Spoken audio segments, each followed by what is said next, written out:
गोकुळ वाचवण्यासाठी जे लोक येतील, गोकुळ वाढवण्यासाठी जे लोक येतील त्यांना घेऊन आम्ही त्या ठिकाणी जाणार आहोत. पक्षीय राजकारण हे आमची इच्छा आहे की पक्षीय राजकारण या कुठल्याही संस्थांमध्ये असू नये ही आमची भूमिका त्या ठिकाणी, कारण की 5.5 लाख शेतकरी यामध्ये आहेत आणि म्हणून आता उलट्या बाजूनं काय करतात मला माहीत नाही, परंतु माझी भूमिका स्पष्ट आहे. योजना ही रखडली गेलेली आहे आणि जे सरकारचे जावई आहेत मेगा इंजिनिअरिंग ते काम करायला तयार नाही. सुप्रीम कोर्टाच्या निर्णयाचं दूध उत्पादक म्हणून आम्ही स्वागत करतो. जे षडयंत्र रचलं होतं प्रशासकाच्या माध्यमातून या गोकुळवर ताबा मिळवायचा ते हाणून पडलेलं आहे आणि निश्चितपणे गोकुळचा दूध उत्पादक यामध्ये सकारात्मकरित्या उद्याच्या निवडणुकीमध्ये सहकार्य करेल अशी आम्हाला अपेक्षा आहे.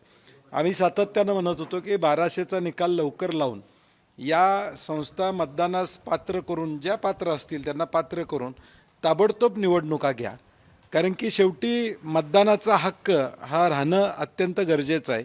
घाई गडबडीत राज्य शासनानं जो कायदा त्या ठिकाणी केला, शेवटच्या दिवशी अधिवेशनात ताबडतोब प्रशासक नेमण्याची कारवाई झाली. अगदी 4 वाजता प्रशासक साताऱ्यावरून डायरेक्ट पोचतात, हे सगळा गौड बंगाल होता आणि मला वाटतं एक दूध उत्पादकाला कोल्हापूर जिल्ह्यातला दिलासा मिळाला असं म्हणायला हरकत नाही. आता प्रशासक आलेला आहे, पण निवडणुकीसाठी किती दिवसाची तयारी करावी लागते? 3 महिन्याचा कालावधीत आता प्रशासक आहे. 90 दिवस साधारणपणे, तसे 125 दिवस लागतात निवडणुकीला, परंतु कदाचित 90 दिवसाचा प्रोग्राम करत असताना पुन्हा सरकार सुप्रीम कोर्टमध्ये जाऊन 10-15 दिवस वाढवून घेऊ शकतं. परंतु आता सुप्रीम कोर्टाने निर्णय दिला की प्रक्रिया सुरू करा, त्यामुळे प्रक्रिया सुरू होईल. अनेक 10-20 दिवस वाढले तर जिल्हा परिषदच्या वेळी पण वाढलेलं, तसं परत 10-20 दिवसाची मुदत सुप्रीम कोर्टात मिळू शकते. परंतु एक चांगलं आहे की या जिल्ह्यातला दूध उत्पादक निश्चितपणे आता मतदानास पात्र झाला, मतदान करून तो निर्णय घेईल की उद्याच्या निवडणुकीत काय करायचं.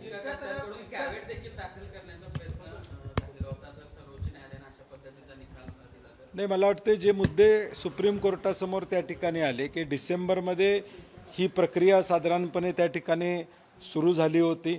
हा कायदा केल्यानंतर ताबडतोब प्रशासक नेमण्याची जी घाई सरकारनं त्या ठिकाणी केली आणि या सगळ्याचा विचार करून सुप्रीम कोर्टानं मला वाटतं एक न्यायपूर्वक निर्णय दिलेला आहे. खरं तर या सगळा गोंधळ झाल्यानंतर कुठेतरी अशी चर्चा आहे की गोकुळ आता बिनविरोध होते का, तसा काय प्रस्ताव वगैरे काय आलेला आहे, येऊ शकतोय काय? नाही, मधल्या काळात विनय कोरे जे त्या घटक पक्षाचे आहेत त्यांनी तशा पद्धतीची काही प्राथमिक चर्चा अनेकांशी केली होती, परंतु त्यानंतर निवडणुकाच पुढं गेल्यामुळं ती चर्चा थांबलेली आहे. अजून तशा पद्धतीचा कुठला प्रस्ताव माझ्याकडे काय आलेला नाही. चर्चा पुन्हा होऊ शकते का? नाही, अजून प्रस्ताव आलेला नाही, त्यामुळे प्रस्ताव आला तर मग त्याचा विचार केला जाईल, परंतु आज प्रस्ताव नसल्यावर मी त्याच्यावर बोलणं संयुक्तिक राहणार नाही.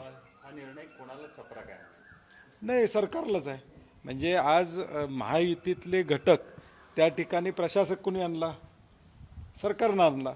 त्यामुळं हा निर्णय निश्चितपणे त्यांच्यासाठीच या ठिकाणी आहे आणि म्हणून आम्हाला आनंद आहे एका गोष्टीचा की आम्ही निवडणुकीला सामोरं जाऊ शकतो. बंटी साहेब, आपण पाहिलं तर महायुतीमध्ये या सगळ्या नेत्यांमध्ये खूप मोठ्या प्रमाणात वाद झाले, अगदी शाब्दिक चकमक देखील झाली, अगदी टोकाचा संघर्ष देखील पाहायला मिळाला वादातून.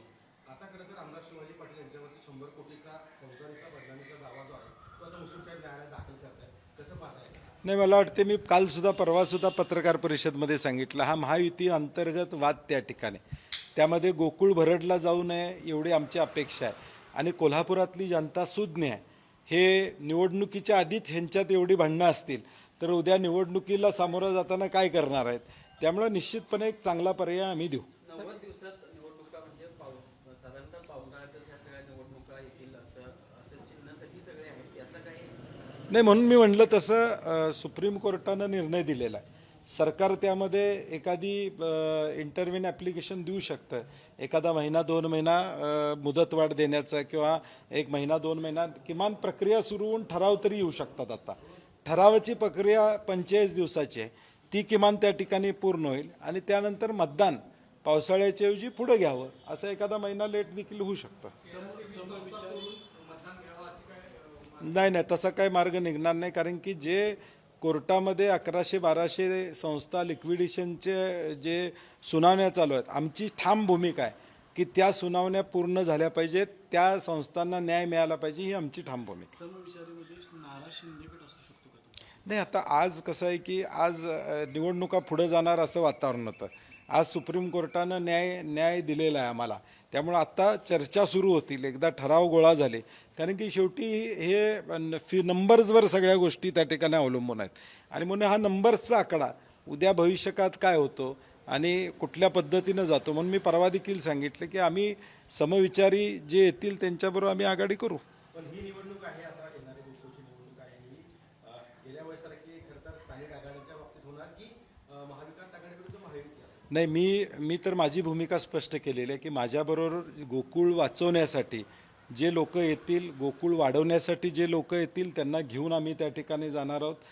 पक्षीय राजकारण हे आमची इच्छा आहे की पक्षीय राजकारण या कुठल्याही संस्थांमध्ये असू नये, ही आमची भूमिका त्या ठिकाणी. कारण की 5.5 लाख शेतकरी यामध्ये आहेत आणि म्हणून आता उलट्या बाजूनं काय करतात मला माहीत नाही, परंतु माझी भूमिका स्पष्ट आहे.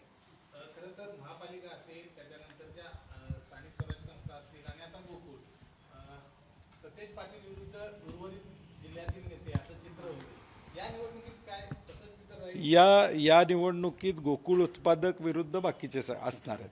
गोकुळ उत्पादक हा शेतकरी आमच्याबरोबर असणार आहे, डेरे आमच्याबरोबर असणार आहेत. कारण की जो शब्द मी दिला होता की 2 रुपये दरवाढ देऊ, त्याच्यापेक्षा आम्ही जास्त दरवाढ गोकुळच्या माध्यमातून दिलेला आहे. काटकसरीचा कारभार केलेला आहे. कुठल्याही कर्मचाऱ्यांना कुठलाही त्रास 5 वर्षामध्ये या ठिकाणी झालेला नाही. किंबहुना सगळ्यांना बरोबर घेऊन जाऊन गोकुळची प्रोडक्टिव्हिटी वाढवणं, नवे बाय प्रोडक्ट्स आणणं, या सगळ्या गोष्टी आम्ही केलेल्या आहेत. त्यामुळे आम्हाला विश्वास आहे की लोक आमच्याबरोबर राहतील. सर, उद्या घागर मोर्चा तुम्ही देखील सहभागी आहात. काय नेमकं स्वरूप असणार आहे? माजी आमदार ऋतुराज पाटलांच्या दक्षिण मतदारसंघामध्ये 13 गावांसाठी त्यांनी एक योजना मोठी मंजूर करून आणली होती. ती 27 महिन्यात पूर्ण व्हावी अशी अपेक्षा होती. मेगा इंजिनिअरिंग जे या सरकारचं जावई आहेत त्यांच्याकडे हे कॉन्ट्रॅक्ट आहे.